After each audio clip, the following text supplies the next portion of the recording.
everything you do in life is a great experience.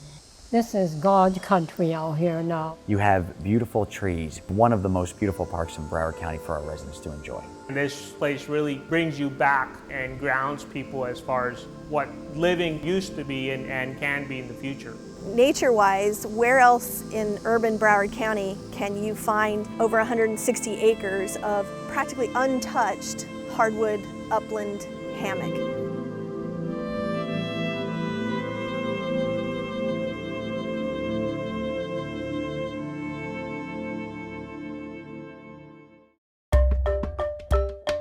Well, Long Key is part of a series of islands, 7 islands, that was referred to during the 19th century as the Sam Jones's 7 Islands. Sam Jones was the Seminole chieftain. His real name was Apayaka. And these islands were actually elevations within the Eastern Everglades. There is a long continuous history of human activities and human occupation on Long Key, going back at least 1,500 to 2,000 years, but continuous occupation right up through the present. And that included the period of time when the Diquesta, the Native Americans who were part of this area, were decimated by European diseases in the 16th century and disappeared by the 18th century.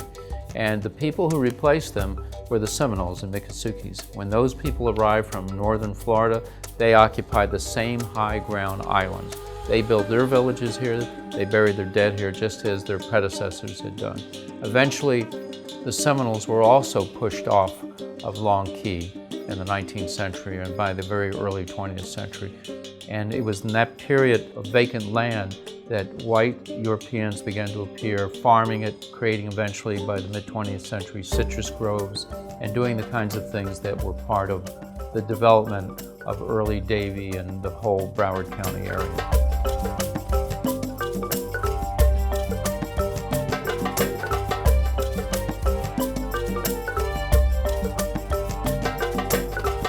I'm Abbas Zachariah, principal architect with Walter Zachariah Associates. We're in the Baez house. They were a family that moved down to South Florida and purchased a large acreage to create a citrus grove. This was part of the ridge, so this was the dry part of the Everglades. So it made sense to plant orange groves on the dry side, and then they still had the wetlands and everything around them. And this is in the time frame when the Army Corps was starting to dredge everything and to create the canal. And the house we're in, it was their homestead, I believe, built in the 40s. The great thing that we have, I think, as human beings are our memories. What I remember from when I was a young kid, or my parents would take me right to this area when it was the Kapok Tree. It was a restaurant that was very famous at the time.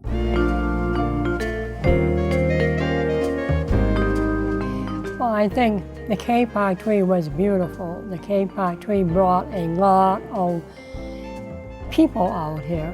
They had beautiful gardens out front with the pillars that you walk through coming in here. And it was very busy, very exciting. And you had many, many great people coming through. And good memories, yes. The Kapok Tree was so unique. There really wasn't another one here that you can really remember the experiences you had there. When I think of the Kapok Tree and all the times I came here when I was a kid, I can remember that time with my mom. And it's just another memory in my head that I have of my mother. And I think a lot of people have that type of memory. And we got married here at the Kapok Tree 38 years ago on November 6, 1977. He walked me down the aisle. Yeah. Yeah, down the walkway, basically. It was and it was beautiful. The gazebo was, I think it was around, was it like a greenish and paint color? It was very colorful, very ornate. It was just gorgeous. I didn't care about the color of the gazebo. All I knew is I wanted to marry you. No, well, I cared about the color. Didn't want it to clash with my dress, you know? I never asked her to marry me. No. The time we started dating, I said, when we get married? It was kind of a neat feeling to be back where it all started. Sorry. 38 years ago. Getting a little teary-eyed.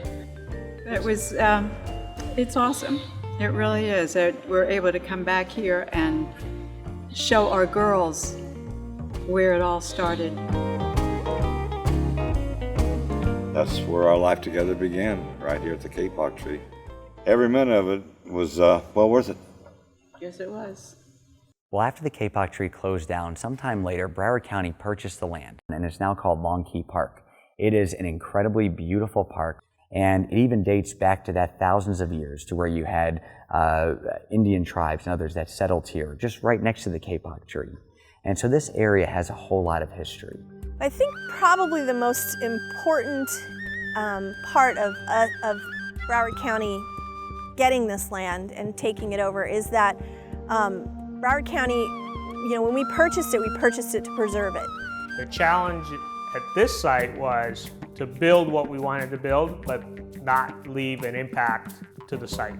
So the building that's there now, the Nature Center, is actually located between 4 different mature oak trees, and then also the wetland on the south side. So the footprint of the building is designed to fit within the area that was available versus clearing whatever area we wanted.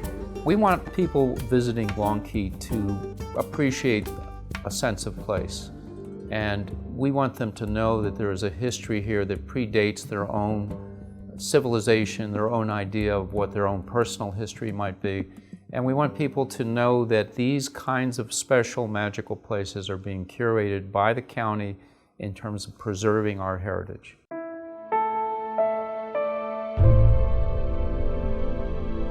My name is Bridget Schneiderman. I'm president of the Broward Victims' Rights Coalition. We're at Long Key Nature Center at the Garden of Reflection, a place for remembrance. And this is a monument dedicated to crime victims and survivors in Broward County. It's important because it's the significance of what it represents, not only in our county, but in the state of Florida as well. There's really nothing to this size or magnitude that honors crime victims in the way that this does. It's not just serving a crime victim or survivor, it's serving the community as a whole as an awareness and an education piece. It really kind of leads to the impact that this has on our community.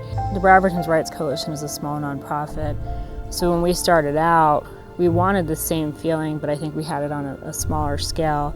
And so we were thinking of something more along the lines of a bench in this area, but still would lead to that tranquility and so forth. And as we evolved, the idea just got bigger and bigger. But the basis of it stayed the same, that we still wanted tranquility. We still wanted just this feeling of calmness, just solitude when you come. But what we also realized is we do want to show empowerment. And having such a strong feature, a strong monument, and what it really developed into shows the best of both worlds. And I think the more that we can show awareness, we show as a community where we stand on that, and to have something as significant as this really truly says how Broward County stands on crime victimization, how we support crime victims and survivors, what they mean to us, and how we support rights and services.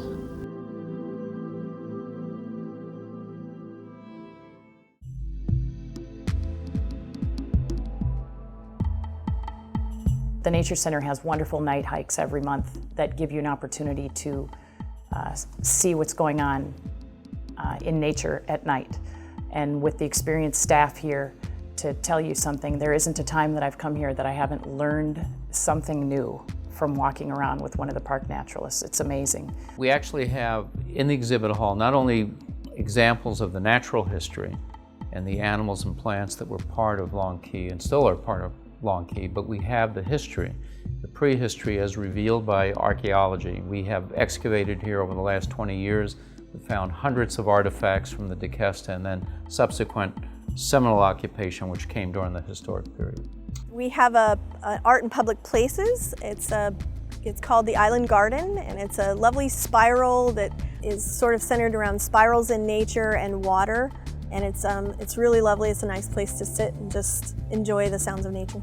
I worked with the Archaeological and Historical Conservancy. Our team played a major role in the design of the exhibits, providing the artifacts, but coming up with new ideas on interactive exhibits for the kids.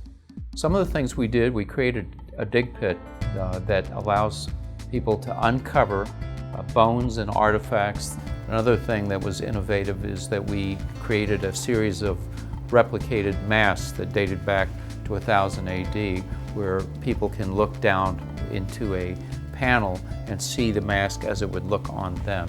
And another thing we did was, how do you deal with showing children how to appreciate Native American musical instruments, so we were able to put them in a case where people could still handle them and use them in a way. And they've held up. It's been several years. Everything is still intact. We have a beautiful oak hammock hall. It holds 240 people, and we do conferences, weddings, special events, just about anything.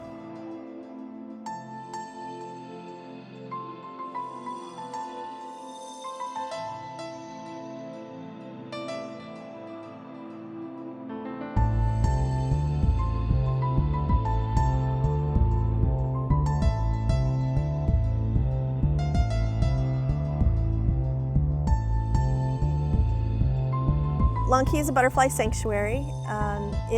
We have 2 rare butterflies that people come from all over the world to see, the malachite and the atala. Also, we have tawny emperors here, which is a butterfly that's common farther north, but it's not that common in South Florida.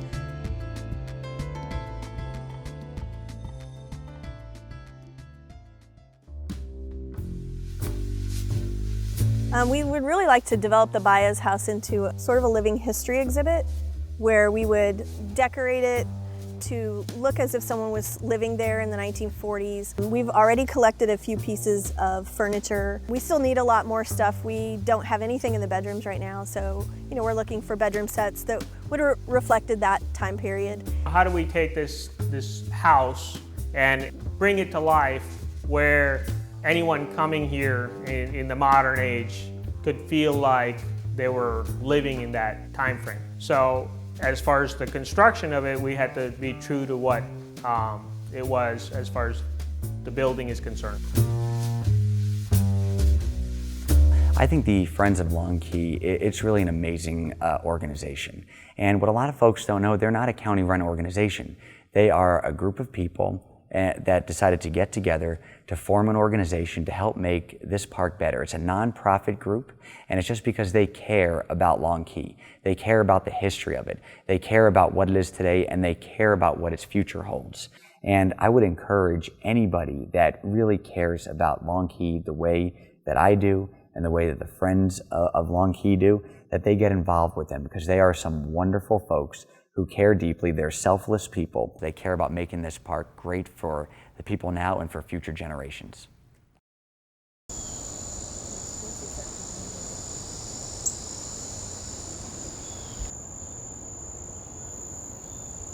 You need to connect with nature. I think it's important just as human beings. I think we need to be more connected with nature, but also it reminds us that these places are important to preserve. This is the last vestiges of what Broward County and South Florida used to be. Everything you do in life is a great experience. And this is God's country out here now. And it's beautiful.